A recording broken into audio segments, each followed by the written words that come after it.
Góðan daginn, verið velkomin í þátt okkar borgarfulltrúa sósíalista, þar sem að við erum að skoða hvað þarf að laga í borginni og svona kryfja það betur og hvernig megi þá laga það sem ekki virkar. Og í síðustu viku þá vorum við svona að skoða umhverfis sálfræði og bara hvað umhverfi hefur ótrúlega mikil áhrif á okkur.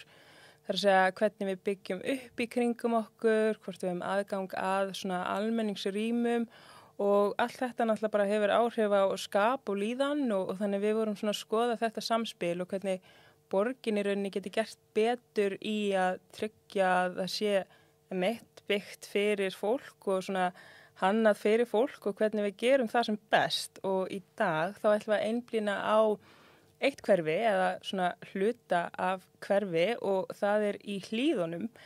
En það sem sagt hefur nýlega komið fram að íbúar eru komið með undirskrifta svona söfnin og þetta heitir sem sagt líf í Lönguhlíð, þar sem að íbúar að kalla eftir því að verða gert svona meira fyrir hverfið þar og Lönguhlíð sem er borgargata en hefur ekki beint fengið svona alla þá áherslu sem hún ætti að fá til að tryggja að það sé svona líflegt umhverfi.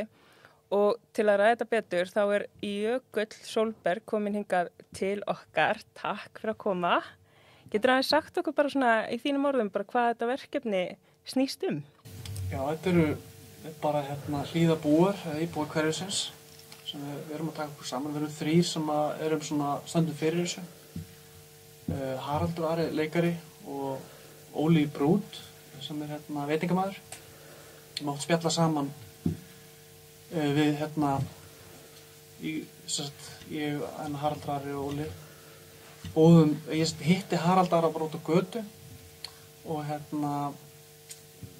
fyrir þetta hverfisverslanum okkar og við byrjum bara svona að spjalla hvort það vanti ekki kaffihús og vanti ekki meiri þjónustu í hverfið. Og þá byrjaði svona bolt að rúlla. Ég hugsaði maður er búin að fá svo góða þjálfun í sósíalistum að láta í sér heyra og að vera með svona ólítsgóðar kröfur og svona. Ég hugsaði með sjálfum mér að þetta getur verið skemmtileg svona æfing. Þetta er ekki stórt verkefni í stóra samhenginu en þetta er alltaf hverfið okkar og akkur áttu við ekki láta í ykkur heyra. Og ég er með svona smá grunn í þessu vegna þess að ég stofnaði Facebook-hópinn okkar sem eru nokkur þúsund manns. Ég held að bara meira menn allir í Hlíðum eru komnir í þann hóp. Það er alltaf mikið verið að tala kísa minni tínd og allt svoleiðis en inn á milli eru sprett upp mjög skemmtileg samtöl þar inni.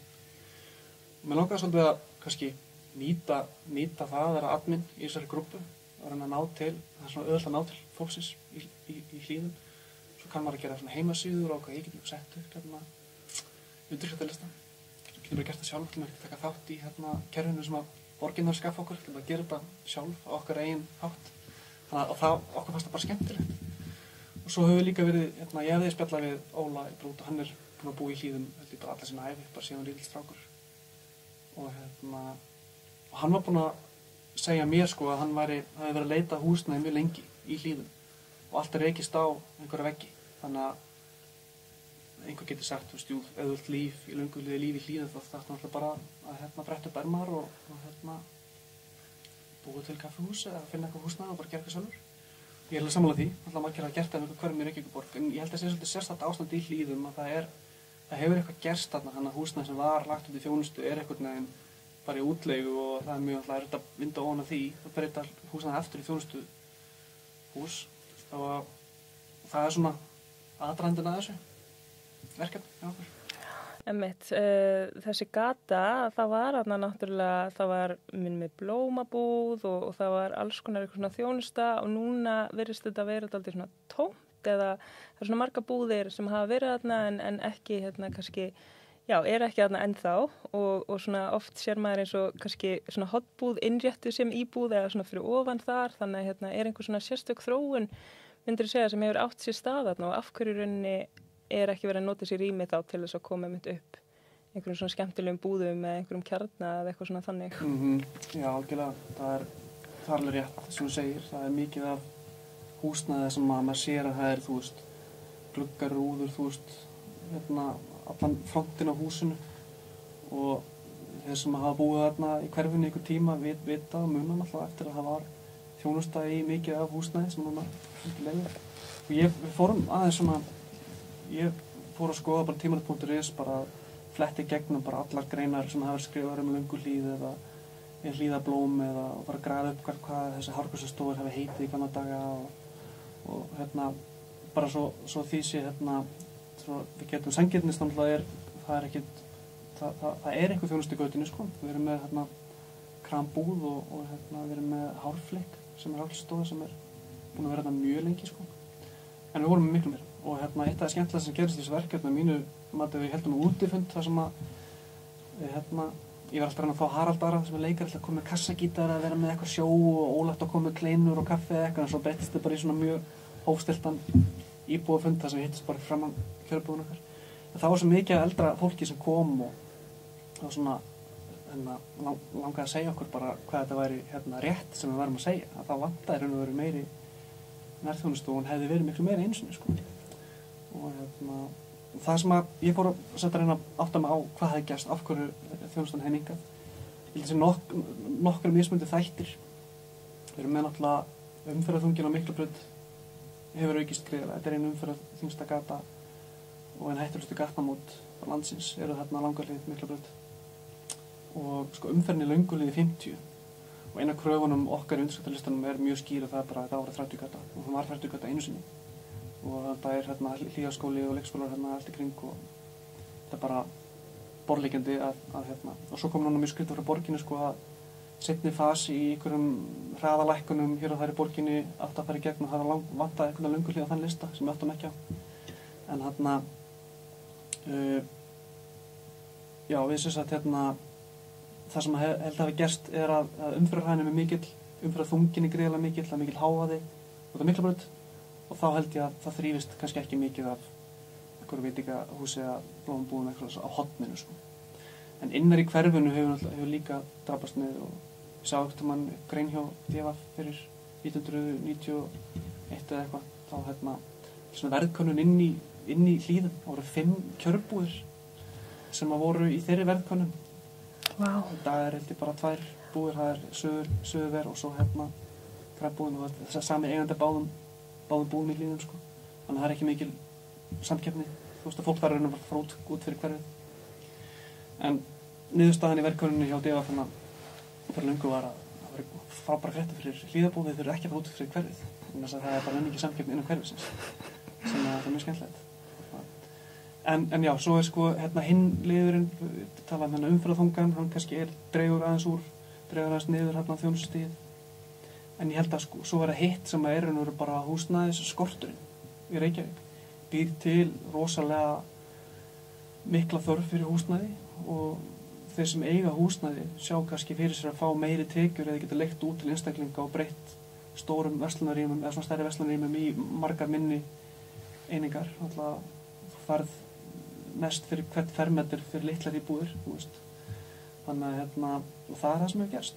Ég fór að skoða bara umsóknir til skipulagsembættanna hjá Reykjavík.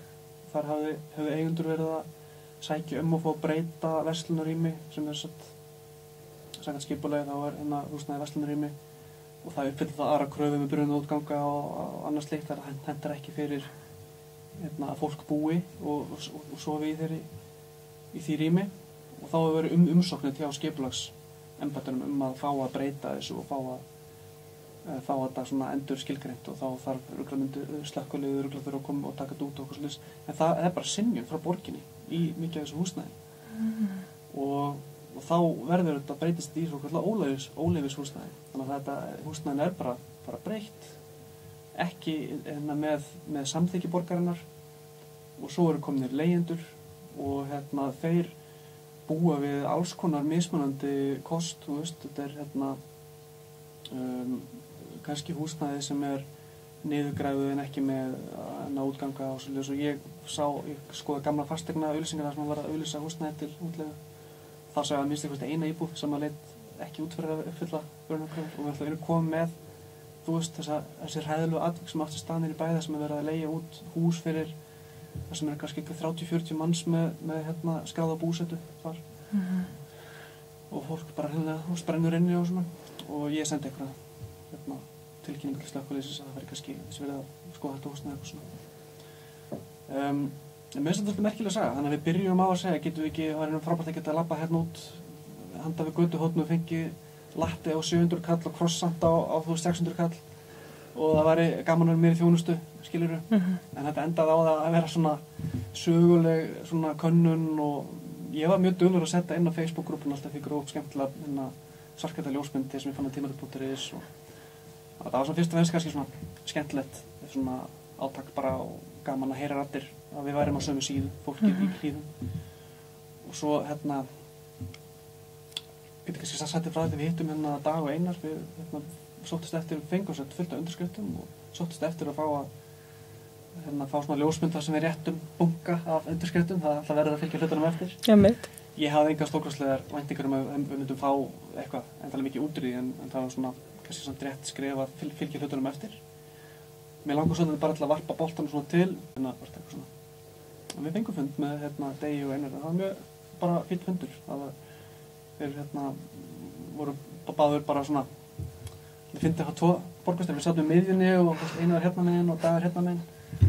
En og svo, það var ágætisfundur, kom ekkert mikið út úr því svo sem, en Dagur verið að segja eitthvað frá því það hefði verið farið í svona róttakar breytingar á götum í borginu, breyta þeim í svona borgargötur og það kostar mikið pening, þannig að það var ekki hægt að veifa sprota og taka löngulíð í gegn eitthvað, þetta þyrfti að fara náttúrulega í svona ákveðið ferli og gegnum skipulagsembætti og fá fjármagn og það væri mikið ferli í því, og en ég var alltaf að segja, getum við ekki lækkað hraðan alltaf og eitthvað svona.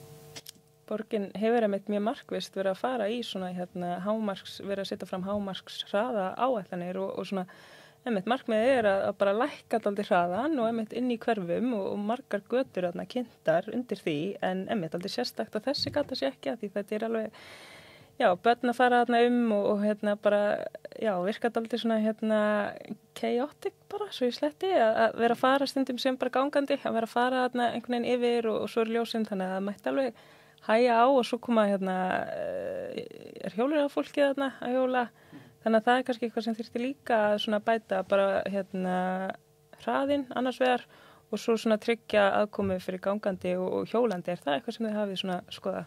Já, mjög margir sem að skrifa undir. Ég bjó til svona undirskriftarkerfi lítið og sett inn svona baráttu kveður. Við getum sett inn símanúmer og nafn og hvað er heima og svo kannski sett inn komment og margir sem skrifuðu komment og tala hjólastígana. Þetta vist fyrstu hjólastíðanir í Reykjavík og hönnunarstaðallinn á þeim er ekki þau sem að hafa eitthvað svona hönnunarstaðall fyrir hjólastíga þegar fyrsti hjólastígurinn kemur en það sést alveg þeir sem hafa hjólað hann er eiginlega handónýtur, hann er alltaf svona brotinn þannig að þú þarft alltaf að hann lokast alltaf svona með reglum millibili þá það fara með hjóla aftur inn í umferðina og svo getur þú fara aftur upp á ég skilji alveg hver pælingin er með það en svo eru hraðahindranir fyrir bíla, þannig að bílarnir taka sveiginn yfir á hjólaagreinina og hjólinn þurfa alltaf að fara aftur inn í umferðina með bílunum. Þetta er bara eitthvað svona úreld hönnunar hjólastíðum, þannig að breiddin á lönguhlið er alveg mjög mikil, þannig að það er hægt að gera helling, eða farið í stóra framkvæmdir. En mismunandi sjónarmið með götur, eitt hlutverki er að hleypa fólki í gegnum hverfi sem þarf að komast leiða sinna og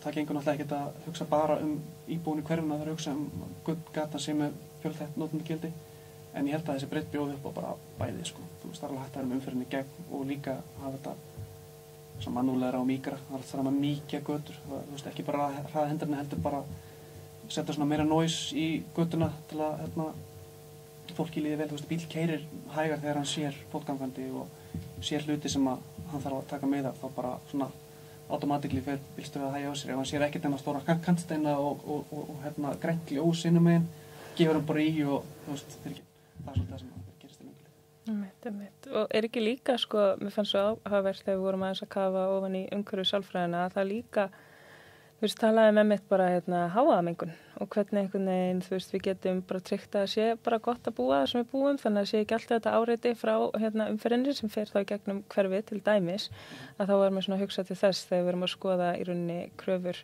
íbúa í hlíðunum að það þyrfti kannski aðeins að skoða betur með þetta samspil, þú veist, þeirra sem að keyra þarna í gegn og svo líka bara svona hljóðvist og hljóðeinangrun að það sé kannski eitthvað sem geti gert mikið. 100% sko. Ég gróf upp að því ég var admin í þessu Facebook-grúpu og voru ofta að grafa upp eitthvað svona skýrslur hlíðar og það er alveg Miklabrautin með þannig umferðþunga að það er bara það gríðarleg hljóðmengun sem að dynur á, þú veist, fyrstu húsaröðinni og svo hljóðmengun, hún fer jafnvel inn fyrir, þú veist, fyrstu röð og ég býð, þú veist, hinum megin í röð númer 2 og það er akkurat svona bilað sem að sleppur en húsið sem fyrir nær Miklabraut frá mínu húsi, það er bara mjög mikil hljóðmengun. Sem ég segja, borgir eru ekki hávarir, það eru bílarnir sem eru hávarir, hjólbararnir og þú sem líka alltaf rafbílar að leysa þetta því það er sko vélinn í bílnum, það er ekki þannig, þú veist, það er hraðinn og hraðinn á bílunum og hjólbararnir sem eru að snúast á malbikinu sem búið til hávaða sko og við erum, þú veist, þessi reitur í hlíðar náttúrulega ná aðeins lengra en að hinum við Miklabrautin upp í Holtin en okkar hverfi er svolítið innilokað af svona 3 hraðbrautum og þar telst að vera eiginlega svona í innsta helmingnum á þessum reit til þess að sleppa við, þú veist, umferðarmengunum sem kemur að hraðbrautum. Borgin hefur gegnum tíðina brugðist við með því að ég held að sé sérstakur sjóður þar sem við sóttum og fengið, þú veist, 3-falt gler eða eitthvað svona dót sko. Þá er borgin að greiða hluta af því sko. Þetta er alltaf bara að vera komið til móts við fólk sem að býr einhvers staðar og svo allt í einu komin hraðbraut, þú veist, og það verið að brekkana og þú veist, ég held að blokkin í Löngulíðan hinum megin við hverju mitt, það er sko 2 metrar frá glugganum að neðstu hæð af, þú veist, götunni sjálfri. Þetta er ímyndað, þú veist, háaðinn sem dynur á íbúinu þar sko. En þegar svo blokk er byggð er náttúrulega ekki kannski verið að hugsa mikið út í þessa hluti sko. Svo hægt og rólega þróast þetta yfir í að verða hraðbraut bara. Það sem er alveg hrikalegt fyrir börn að vera og þú veist, það er einhver undirgöngana en þau eru ekki næs, þau eru ekki gott aðgengi fyrir hjólastóla. Ég heyrði hugmynd daginn að búið til lyftu. Ég var í Berlín daginn, svo það er bara lyftur, það er bara svona glerkassi þar sem fólk bara ítur á takka og fær og labbar, þú veist, fer undir götuna þannig sko.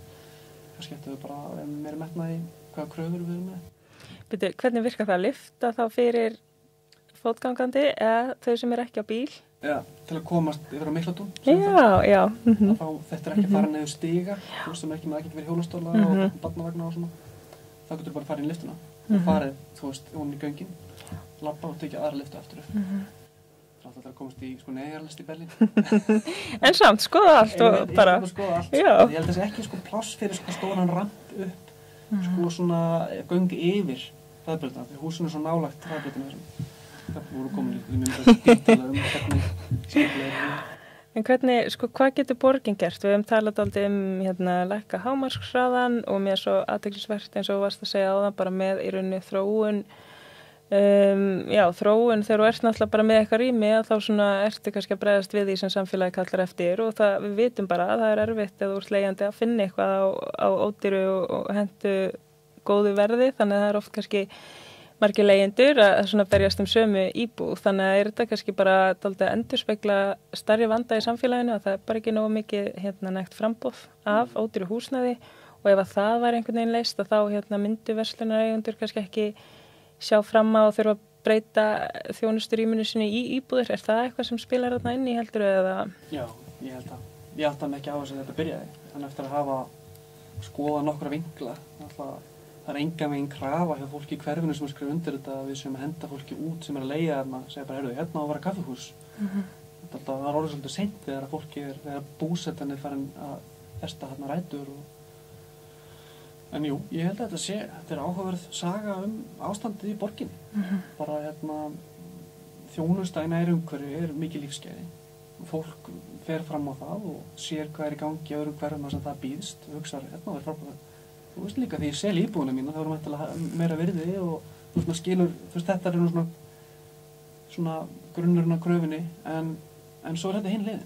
Við erum að hverfið drabbast kannski niður vegna þess að fólk sér ekki hag, eða sér meiri hag í að bregðast við húsnæðisvandanum heldur en að svona halda í notagildi rýmisins á og halda áfram að leigja það út til þjónustu veitandi hverfinu sko. Náttúrulega eitt sem í gangi í Hlíðum að það ekkert deiliskipulag fyrir þennan reit, en ef það deiliskipulag þá held ég að það séu meira svona lagalega forsendur fyrir að koma í veg fyrir þessar breytingar.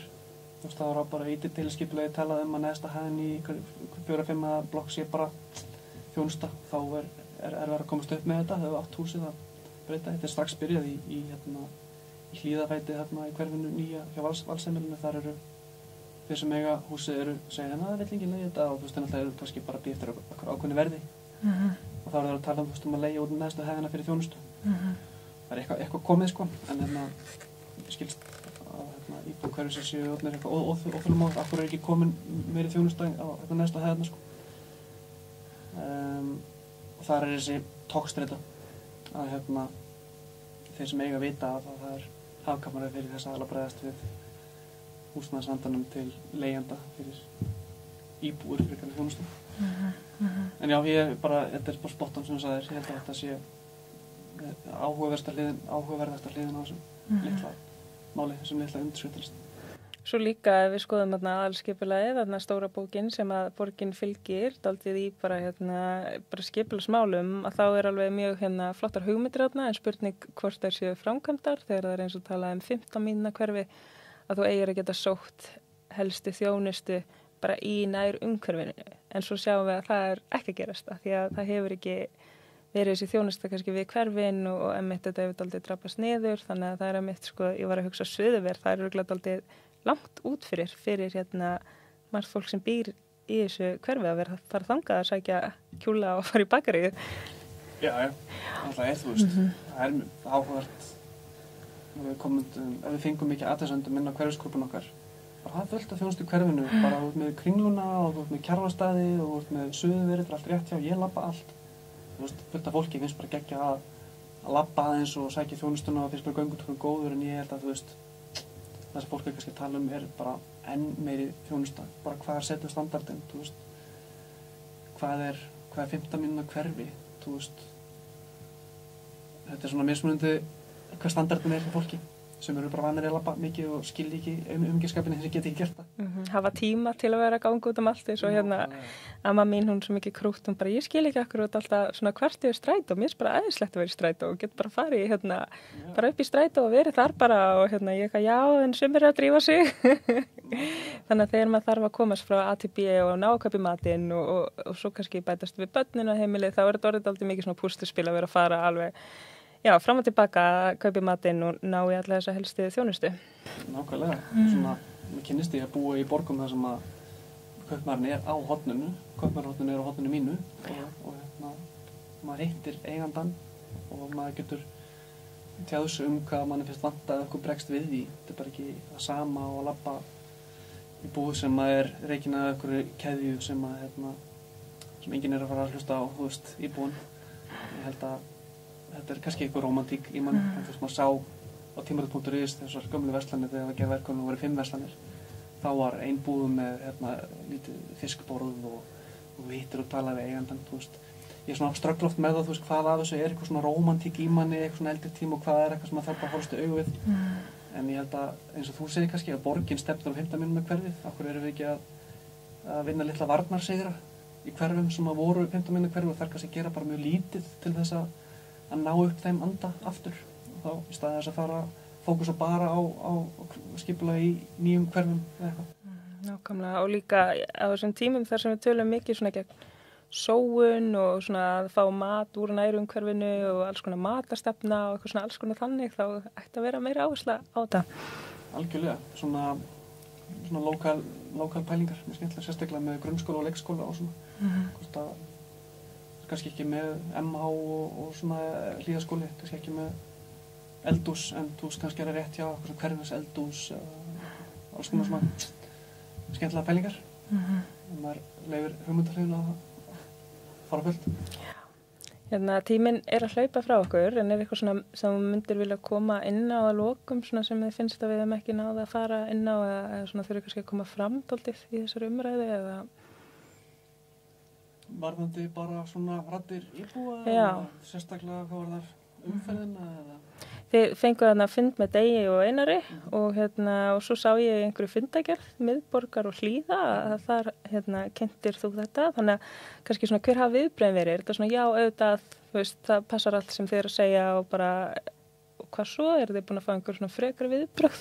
Já, einmitt, hljóp kannski svolítið hratt yfir það, en við fengum hann fund með Degi og Einari og svo hefur okkur verið boðið á fund með skipulagsembættum og okkur skilst að það sé að fara í gang núna að vinna fyrir hlíðar og ég man ekki hvað þannig skipulag, þetta heitir hverfisskipulag sem er eitthvað svona milli aðalskipulags og deiliskipulags er svona að reyna að fanga eitthvað svona hver stemmingin í hverfinu og hvernig líta húsin út og hvað þjónustu er þarna og svona og þar eru svolítið þessar 15 mínútna pælingar þannig að ég er endur að flytja úr Hlíðum ég er svona elst upp í Hlíðum og er þetta núna en það er okkur yfir 104 þannig að ég er að svíkja lit en mér fylgir þess eftir og mér fannst það flott í borginni að bjóða okkur fundinn og að ætla að taka vel á mót okkur og kynna fyrir okkur hvernig vinnan fer fram, ég veit ekki hvort við fáum að sjá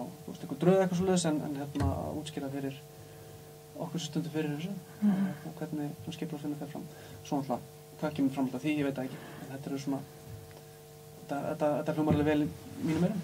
Þannig að samstæðan greinilega skiptir máli að það hefur kannski haft meira vægi að þarna væri hópur komin saman til að bara láta í sér heyra frekar en að það væri einhver svona 1-2 eitthvað að senda tölvupost á skipulagsvald borgarinnar. Nákvæmlega, kannski er það lexían að þú veist að það er svona self-organization, svona sjálfskipulag hópa að rödd einhvers eins, þú veist, er bara ekki það sama og sína að hlýða búa sig á sömu síðu.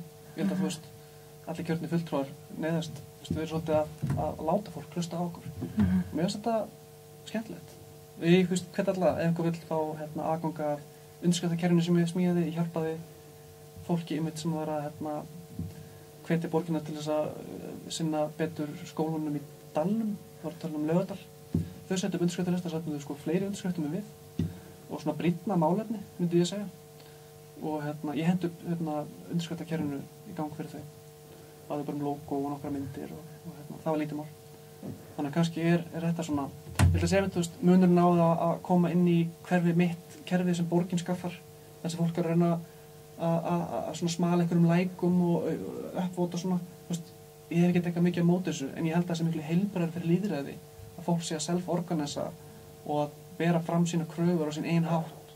Og ég held að við fengum miklu athygli í fjölmiðlum út af því, þetta var svolítið ferskt svona hvernig við nálguðumst að bera fram okkur kröfur.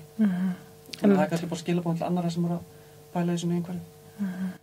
Ég meint bara samstæðan og raddir íbúa og þú getur þið settu fram kröfur og þið voru ekki að velja milli einhverja nokkra valmöguleika eins og birti stundum inn á hverfi mitt þar sem það er kannski viltu bekk hér eða laga þessa ljósastaura eða eitthvað svona þannig að bara valdið til íbúana. Nákvæmlega sko. Og ef kemur ykkur uppbyggingastemning hverju mitt, það er alltaf líka. Við vorum með svona